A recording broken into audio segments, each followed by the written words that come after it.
Quelle va être ta tendance de ta prochaine semaine? On va voir ça ensemble avec, cette fois, l'oracle de la triade. Je vais t'inviter à choisir un chiffre entre le chiffre 1, le chiffre 2 ou encore le chiffre 3. Et nous allons voir un peu l'énergie et le conseil qui vont se rapporter par rapport à ta semaine. Avant d'aller plus loin, je t'invite sans plus tarder à liker cette vidéo, t'abonner à ma chaîne, la mettre dans tes favoris et surtout commenter. Il s'agit d'un tirage intemporel, donc quand tu vois cette vidéo, il y a de fortes chances que si cette vidéo t'attire, il y a forcément un message pour toi, d'accord? Et la date à laquelle tu verras cette vidéo coïncidera totalement avec tes énergies du moment. Venons-en au plus important.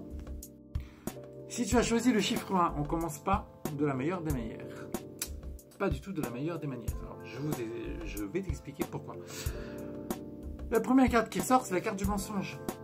Donc, je te rappelle, première carte, énergie, deuxième carte, conseil. Donc, première carte, énergie de la carte du mensonge par rapport à cette semaine te concernant. Le conseil, c'est la carte du temps. Ok? Donc, ça nous dit quoi? Ça nous dit que, effectivement, tu risques cette semaine d'être impacté par une désillusion de quelqu'un, d'un projet. Il y avoir quelque chose comme ça, une déception te concernant par rapport à un élément dont j'espère avoir des nouvelles dans les commentaires. Par rapport à ce que tu vas endurer comme petit moment, l'oracle de la triade t'invite à prendre le temps de la réflexion, de digérer, de laisser infuser les choses, ok? Rappelle-toi un peu une chose, hein. Ce qui ne tue pas te rend plus fort. Ce qui te tue pas te rend plus fort. Donc forcément, effectivement, on passe tous par des phases un peu compliquées. Et essaye effectivement de prendre le temps d'analyser la situation. Encore une fois, l'analyse, pourquoi l'analyse?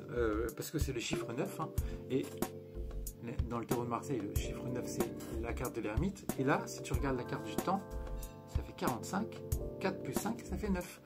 Prends le temps d'analyser les choses, de comprendre ce qui s'est passé. Ok. Et à partir de ce moment-là, tu verras que, à mon sens, ce qui t'arrive n'est pas le fruit de hasard.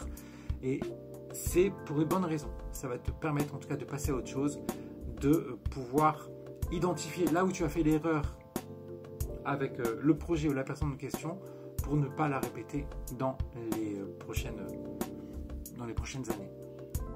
Si tu as choisi le chiffre 2, on n'est pas du tout pareil.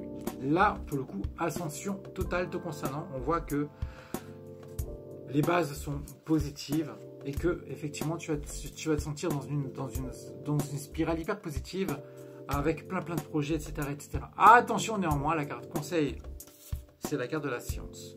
Tiens, c'est marrant, science. 1 plus 8, ça fait 9 également. Prends le temps, effectivement, même si tout va bien, il n'y a pas de souci avec ça. Prends le temps d'y aller de manière calculée quand même, ok? C'est très important là pour le coup par rapport à ces deux cartes-là qu'on est dans une espèce de toute puissance à se dire ok, c'est très bien, il n'y a pas de souci avec ça, tout me réussit, mais je ne vais pas me laisser endormir sur mes lauriers, il faut que je continue. Par exemple, si tu as une entreprise et que tout va très très bien, n'essaie pas de faire des investissements à fond. Prends le temps de voir les choses quand même si tout est positif, c'est bien. Prends le temps quand même de voir les choses de manière assez prudente. Voilà, c'est vraiment le conseil par rapport à toi et par rapport au chiffre 2 avec l'oracle de la triade. Le chiffre 3, la carte de l'énergie. En énergie, c'est marrant. Carte de l'énergie, ok? Et on conseille la bénédiction. Grosso modo. Aide-toi et le ciel t'aidera. Ça marche un peu comme ça. Ou alors on peut très bien dire également que c'est dans l'action que les choses se créent. Donc effectivement, pour résumer la situation,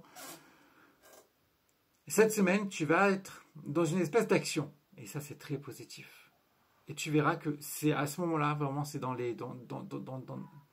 cette symbiose-là de tes énergies qu'il va falloir clairement aller à 300% dans tes projets. Et tu verras qu'il y a de fortes chances que tes projets se réalisent. Encore une fois, c'est dans l'action que les choses se créent. Quand vous avez quelque chose en tête, quand vous voulez faire quelque chose, l'attente, c'est la pire des choses. Dans l'attente, rien ne se passe. Ou alors, si ça se passe, c'est très très lent.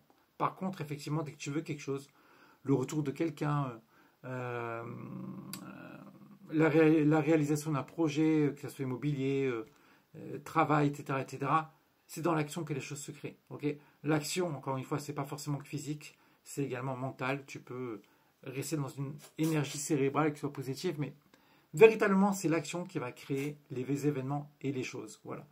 Donc, j'espère que ce court tirage vous a plu. Dites-moi dans les commentaires un peu ce que vous en pensez. Quant à moi, je vous souhaite une très belle soirée. Prenez bien soin de vous, de vos proches. Et je vous dis à très vite. Salut!